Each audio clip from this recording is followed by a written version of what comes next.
안녕하세요. 이번 프레젠테이션 발표를 맡게 된 배현우라고 합니다. 건강과 환경을 동시에 죽자는 생각으로 시작하게 된 죽줍 서비스 프레젠테이션을 시작하겠습니다. 먼저 팀원 소개를 해드리겠습니다.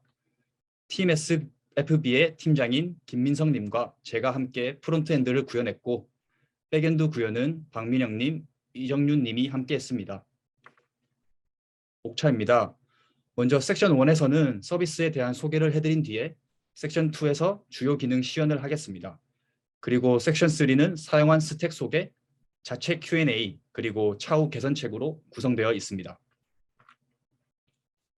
사실 주깅이라는 단어가 많이 생소하실 텐데요. 먼저 주깅이 무엇인지 간략한 소개를 해드리겠습니다. 주깅은 플로깅이라는 용어의 한국 버전입니다. 플로깅은 이삭을 죽는다라는 스웨덴어와 조깅이 합쳐진 용어인데요. 스웨덴에서 처음 생겨났고 그 이후 친환경 라이프 캠페인으로 글로벌하게 퍼져나가게 되었습니다. 그래서 한국에서는 주로 죽다와 조깅이 합쳐진 죽깅으로 불리고 있습니다. 이제 주요 기능 시연을 시작하겠습니다.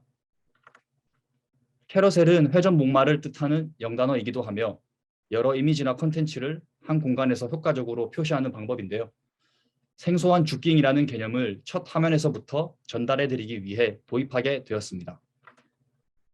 네, 화면을 보시면 유저가 처음 보게 될 랜딩 페이지에서는 자동으로 넘어가는 슬라이드를 통해서 죽깅의 개념과 저희 서비스 메인 기능을 간략하게 보실 수 있습니다. 다음은 일반 회원가입 기능입니다. 회원가입을 진행하시면 먼저 이메일 인증 메일을 받아야 하는데요. 인증번호 유효성 검사를 통해 인증번호가 다르다면 회원가입을 진행할 수 없고 인증번호가 일치해야지만 계속 일반 회원가입을 진행할 수 있습니다.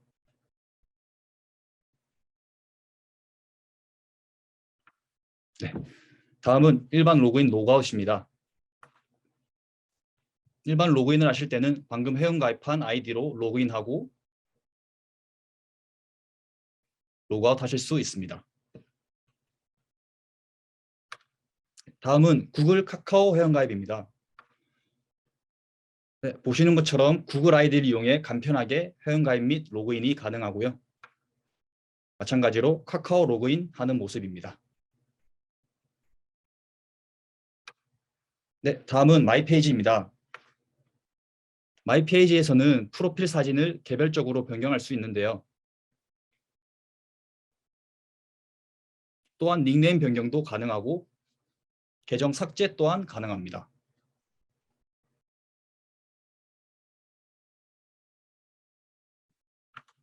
네, 다음은 모임 생성 기능입니다. 카카오 맵 지도를 활용해서 서울시에 원하는 지역을 구역 설정하고 구체적인 장소, 시간을 설정해서 모임을 개설할 수 있습니다. 다음은 모임 참가 탈퇴 삭제 기능 시연입니다. 다른 유저가 생성한 모임에 참여를 할 수 있고 피치 못할 사정이 생겨 해당 모임에서 탈퇴를 할 수도 있습니다. 또한 본인이 만든 모임은 삭제할 수 있습니다. 다음은 일정 페이지 기능 시연입니다. 유저가 참가 예정인 모임과 종료된 모임을 일정 페이지에서 개별적으로 확인할 수 있습니다. 마지막으로 반응형 웹페이지 기능 시연입니다. 반응형 웹이란 단말기의 종류와 화면 크기에 따라 실시간으로 반응하여 페이지를 최적화된 화면 구성으로 보여주는 웹을 뜻합니다. 죽줍은 위치 정보를 이용한 서비스의 특성상 모바일 환경 사용자가 많을 것으로 예상했습니다.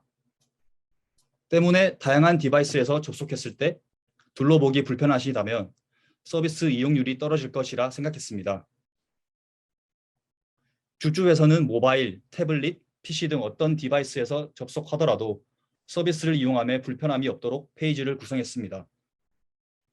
단순히 화면 크기만 조절하는 것이 아니라 사용자의 단말기 종류에 따라 변화하는 웹 제어 도구에 맞춰 최적화된 UX를 제공하고 있습니다. 네, 다음으로는 사용된 스택과 Q&A 그리고 차후 개선책을 소개해 드리겠습니다. 네, 저희가 사용한 스택들을 간략하게 보고 넘어가도록 하겠습니다. 네, 이제 함께 고생한 저희 팀원들과의 Q&A 시간을 가져보겠습니다. 그럼 먼저 프론트를 구현한 민성님께 질문 드려볼게요. 프론트 사이드에서 조금 더 대중적이고 익숙한 스타일 컴포넌츠가 아닌 테일윈드 CSS를 도입한 이유와 사용 시 느낀 장단점은 무엇인가요? 처음 테일윈드 CSS를 도입한 이유는 피그마와의 연계 때문이었습니다. 피그마와 테일윈드 CSS는 구조적으로 유사하게 작성이 가능하여 프로토타입을 기반으로 프로젝트를 진행함에 있어 큰 도움이 될 것이라 판단했습니다. 실제로 사용해본 테일윈드 CSS의 최대 장점은 피그마와의 연계뿐만 아니라 모든 클래스 부분에서 독립적으로 클래스가 선언되게 되므로 코드의 생산적인 면에서 어떻게 클래스를 구성해야 할지, 클래스명을 어떻게 해야 할지, 어떻게 해야 클래스가 중복되지 않을지에 대하여 고민할 필요가 없다는 것이었습니다. 또한 유지보수에 있어서도 수정해야 할 부분의 코드만 수정하면 다른 곳과 연관되어 있지 않기에 큰 고민을 하지 않고 쉽게 수정할 수 있다는 장점이 있습니다. 단점으로는 초기 개발 시 테일윈드 CSS 적용에 있어 러닝 커브가 있었다는 점이 있습니다.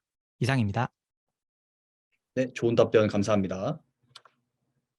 다음으로 백엔드를 구현한 민영님께 질문 드려볼게요. 저에게 친숙한 MySQL을 도입하지 않고 몽고DB를 도입한 이유가 무엇인가요? 네, 몽고DB를 도입한 이유는 채팅 기능과 알림 기능 때문이었습니다. 관계형 데이터베이스 기반인 MySQL을 사용하게 되면 한정된 규모와 복잡성이 높은 데이터에서 단순한 대량의 데이터가 쌓이게 되고 조회, 삽입이 빈번하게 일어나 락이 자주 발생합니다. 데이터가 쌓이게 되면 데이터베이스를 분산시켜야 하는데 관계형 데이터베이스에서는 분산을 하기 쉽지 않습니다. 반면 비관계형 데이터베이스 기반인 몽고DB는 고속 읽기와 쓰기에 최적화되어 있고 데이터 접근 지연 시간도 낮을 뿐더러 대량의 분산된 데이터를 저장하고 조회하는 데 특화되어 있기 때문에 채팅 기능과 알림 기능을 사용하기에 적합하다고 판단했습니다. 채팅 기능과 알림 기능이 지금으로선 구현되어 있지 않지만 구현할 예정이기에 비관계형 데이터베이스 기반인 몽고DB 도입을 채택하였습니다. 이상입니다.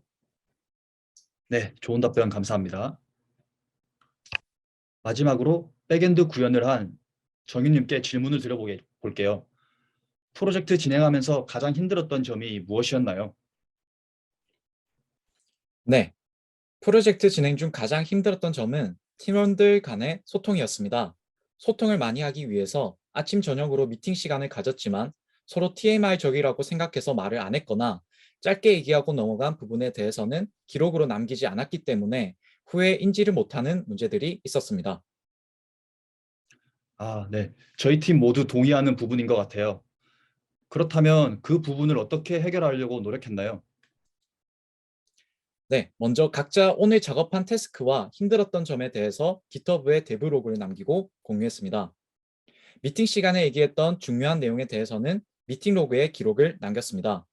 그리고 코드를 작성하던 중 만났던 에러들에 대한 해결 과정을 에러 핸들링 형식으로 남김으로써 프론트, 백엔드 간의 소통을 극대화할 수 있었습니다.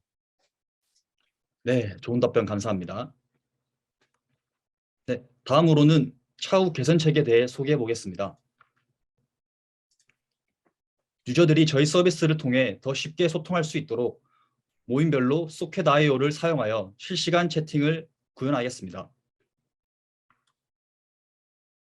다음으로 전체 지도로 자신의 위치 중심으로 모임을 검색할 수 있는 검색 기능을 추가하겠습니다. 이상으로 프레젠테이션을 마치겠습니다. 시청해 주셔서 감사합니다.